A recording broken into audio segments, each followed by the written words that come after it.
पूर्व कैबिनेट मंत्री शकुंतला रावत के मकान में अज्ञात बदमाश ने फिर से घुसने की कोशिश की। पिछले कुछ अरसे में उनके ससुराल सहित पूर्व मंत्री से जुड़े 3 मकानों में ऐसी कोशिश हो चुकी है।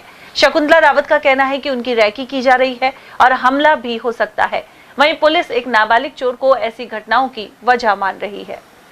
अलवर की कर्मचारी कॉलोनी में स्थित पूर्व कैबिनेट मंत्री रही शकुंतला रावत के मकान में फिर से घुसने का प्रयास हुआ है।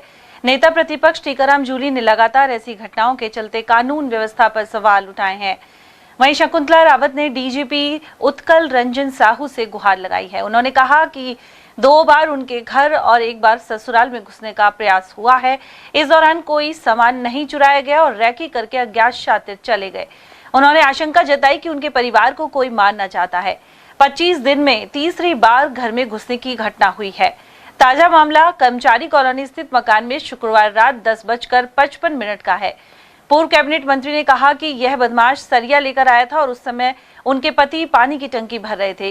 इसी दौरान उन्हें छत पर कोई व्यक्ति नजर आया और चिल्लाने पर वह पास वाले मकान की छत से भाग गया। उन्होंने बताया कि सबसे पहले 22 सितंबर को मोहम्मदपुर बहरोड स्थित मकान पर संदिग्ध लोग घुस आए थे। इसके बाद 24 सितंबर को अलवर के कर्मचारी कॉलोनी में स्थित मकान में बदमाश घुसा था। अब 18 अक्टूबर को कर्मचारी कॉलोनी में ही सामने वाले मकान में ऐसी घटना हुई है। मेरे को समझ में नहीं आ रहा कि भाई इस सरकार में किस तरीके से ये सुनवाई नहीं हो रही है, क्योंकि अभी 20-25 दिन पहले तो आए गांव से 2 दिन बाद में अलवर में आए। अलवर में आके ताले वाले तोड़ दिए, सामान इधर उधर कर दिया, बाकी लेके कुछ नहीं जाना। तो संदेहास्पद स्थिति है कि भाई वो बेडरूम में जाना और उधर बाथरूम और वो सारी चीज़ों को चेक करना, और उसके 20 दिन बाद ही आप सोचिए कि वो वापस से यहाँ आते हैं और वो 10:30 बजे 10:45 बजे आता है। कोई भी ये 2 आदमी है, उधर छाया भी दिख रही है, उसमें सीसीटीवी कैमरे में कैद भी हुआ है। वो आता है, छत पे घूमता है और छत पे घूम करके वापस वो जाता है। फिर 11:30 बजे वो वापस आता है, कुछ हथियार लेके आता है। वो आप देखेंगे कि कितना बढ़िया एक ये बड़ा सरिया है जो भारी है, एक हाथ से उठ भी नहीं सकता, और वो भी उसने ले रखा है। तो क्यों वो आ रहा है बार बार हमारे घर पे? हमने पिछली बार रिपोर्ट भी दर्ज करा दी है शिवाजी पार्क थाने में। मैंने आईजी साहब को, एसपी साहब को, और मैं कल डीजी साहब से भी मिल के आई हूँ कि ये टेंशन का विषय है कि वो किस उद्देश्य से यहाँ पर आ रहे हैं। क्या वो कोई किसी को, हमको हानि पहुंचाना चाह रहे हैं? अब मुझे पूरा डाउट है कि वो हम में से किसी ना किसी को मारना चाह रहे हैं, क्योंकि नहीं तो तीसरी बार एक घर में आने का क्या मतलब है? चोरी उसे करनी नहीं है, कुछ लेना देना नहीं है, तो वो बार बार हमारे ही घर पे क्यों आ रहे हैं? तो ये एक सोचनीय विषय है। सरकार को अवगत कराने के बाद में मैंने पुलिस प्रशासन को रिपोर्ट दर्ज कराने के बाद में 20 दिन के अंदर वो पता नहीं लगा पा रहे हैं क्या है। और अब ये तीसरी घटना आज हुई है, तो हो सकता है कि वो मार जाते हैं हमें, गेट खोल देते तो हम वो सीधा हमला करते हैं हमारे ऊपर इतने भारी सरिये से। और उसमें शायद मेरे को लग रहा है कि पुलिस क्या इंतजार कर रही है, हमें मरने का इंतजार कर रही है क्या सरकार हमें, कि मरने के बाद में कुछ करेगी क्या? इतनी टेंशन हो रही, पूरा परिवार हम रात से बैठे हैं कि भाई ये ऐसी घटना क्यों हो रही है, क्या कारण है, कौन है इसके पीछे, ये पता लगाया जाना चाहिए कि साजिश क्या है किसी की। मेरे को तो ये समझ में नहीं आ रहा कि भाई ये साजिश क्या रच रही है, कोई क्या क्यों आ रहा है, एक ही घर पे क्यों बार बार आ रहा है, और रात को आना, फिर 10 बजे आना, फिर जाना, फिर हथियार लेकर के आना। तो कोई ना कोई बहुत बड़ी साजिश है। और इसका मैं तो सरकार से मांग करती हूँ कि सरकार सो रही है क्या भाई? आप महिलाओं की क्या सुरक्षा की आपको नहीं है क्या? एक एमएलए साहब को धमकी दे रहा है, कोई ट्रेस कर रहे हैं एसपी साहब के मोबाइल, और अब मेरे खुद के घर पे इतना हो रहा है, मैं सबको सूचित कर दिया है, फिर भी नहीं कर रहे हैं। तो क्या हमारे मरने के बाद में पुलिस प्रशासन जागेगा क्या? मैं तो आपसे उम्मीद रखती हूँ कि आप भी पुलिस प्रशासन को जगाने का काम करें। और मैं ये सोचती हूँ कि जल्दी से जल्दी ये केस खुलना चाहिए, नहीं तो हम हमारे सब लोग मिल करके हम सरकार को चेतावनी देंगे कि हम क्या कर सकते हैं। सीसीटीवी कैमरे में दिख रहा है कि पहले वो आता है और आकर के वापस वो जाता है। क्या करता है? सीसीटीवी कैमरे से बचता हुआ जाता है, फिर वापस वो हथियार लेकर के घर पे आ रहा है।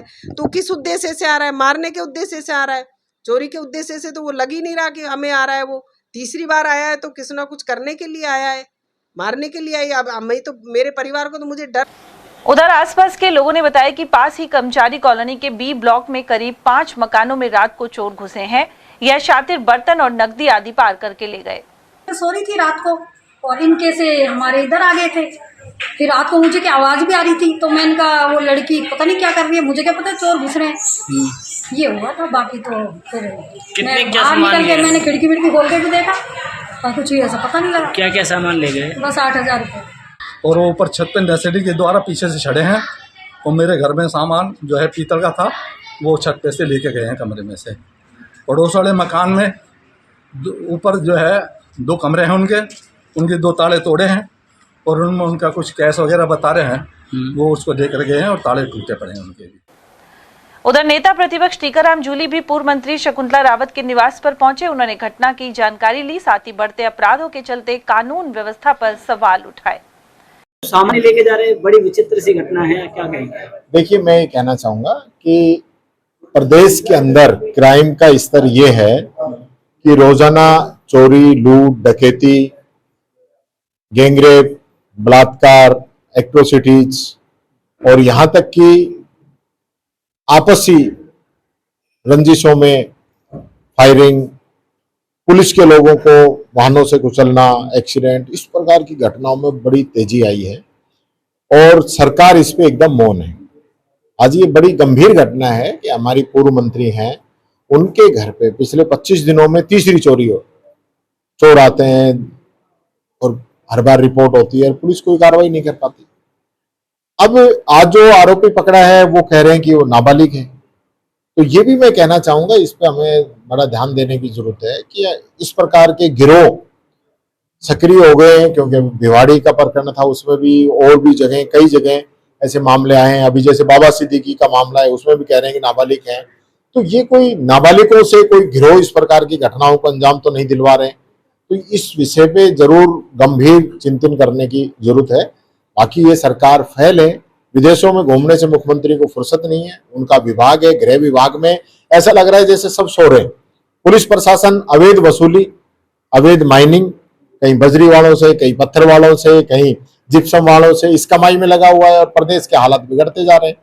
एसपी तक सुरक्षित नहीं है, एसपी की लाइव लोकेशन ट्रेस की जा रही है और उस पर अभी तक कोई कार्रवाई नहीं हो रही है। मुकदमा भी अभी तक दर्ज नहीं हुआ है, उस पर कोई कार्रवाई नहीं है। तो ये क्या प्रशासन है? मैं ये कहना चाहूंगा कि पुलिस जो है वो सो रही है और प्रदेश के अंदर जो लोग कहते थे नहीं सहेगा, राजस्थान और राजस्थान के अंदर स्थिति बिगड़ रही है, वो सारी स्थिति पहले से बहुत कई गुना ज्यादा आज प्रदेश के अंदर बिगड़ चुकी है। रावत जी की गाड़ी को भी 3-4 बार एक्सीडेंट करने की कोशिश की गई, ये हाँ, पिछली बार मुझे पता चला अभी एक्सीडेंट हुआ और बीच में 2-3 बार ये घटनाएं भी हुई है।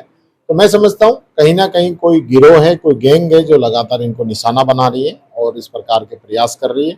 पुलिस को बड़े स्तर पर इसके लिए स्पेशल जो है एक टीम गठित करके इस पूरे मामले को जांच कराई जानी चाहिए और इस घटना का पूरा जल्द से जल्द को क्लियर करना चाहिए। जो चोर सर सीसीटीवी में दिख रहा है, उसी चोर ने इसी के पीछे वाले ब्लॉक से 5 घरों में चोरी की। एक से सीढ़ी चुराई, उस सीढ़ी से दूसरे मकान पे चढ़। देखिए, ये सारी जो घटनाएं हुई हैं ये उस समय हुई हैं जब पुलिस यहाँ पे थी।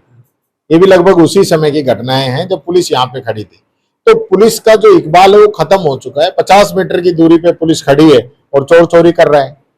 तो पुलिस का काम क्या है? पुलिस को ये तो है नहीं जो दिन भर जो है लोगों के डंडे मारे, गरीबों की ठेलियों को हटाए, जो अनजान लोग हैं उनके चालान भरे। ये काम पुलिस का बच गया क्या? पुलिस का जो मुख्य काम है क्राइम को रोकने का काम है। चोरी नहीं होनी चाहिए, मर्डर नहीं होने चाहिए, झगड़े नहीं होने चाहिए, इस चीज का काम है पुलिस का। वो तो कर नहीं रही है और दूसरे कामों में पुलिस व्यस्त है। उधर अलवर एसपी संजीव नैन ने बताया कि पूर्व मंत्री के मकान की छत पर एक नाबालिग चोरी करने के प्रयास में गया था। उसी नाबालिग ने आसपास के कई मकानों में छोटी मोटी चोरियां की हैं। इस वक्त मैं खड़ा हूं अलवर शहर के शिवाजी पार्क थाना अंतर्गत कर्मचारी कॉलोनी में।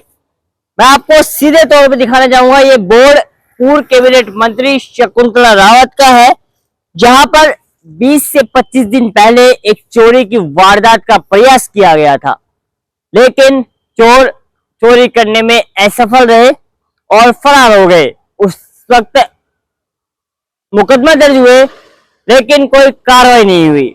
आज भी पूर्व कैबिनेट मंत्री शकुंतला रावत घर में चोरी का प्रयास किया गया है, लेकिन इस बार एक सीसीटीवी वीडियो सामने आया है जहां पर एक चोर भारी भरकम संबल लेकर घूमता हुआ नजर आ रहा है। क्या वो चोरी करने आया था या पूर्व कैबिनेट मंत्री को कोई नुकसान पहुंचाने, ये एक देखने का बड़ा सवाल है। मैं एक दिखाने जाऊंगा अपने साथी से कि इस तरफ दिखाएं कि यहाँ पे कर्मचारी कॉलोनी के जस्ट पीछे बी ब्लॉक में 4 से 5 मकानों में चोरी की वारदात का प्रयास किया गया है, लेकिन उनके घर में चोरी हुई है। किसी के घर में ठूठी ले गए हैं तो कोई कीमती सामान, किसी घर में 8 से 10 हजार रुपए। क्या इस पूरे मामले में शिवाजी पार्क थाना पुलिस कब तक खुलासा कर पाएगी, ये देखने का बड़ा विषय रहेगा। मैं दीक्षित कुमार, एटीएल टीवी अलवर।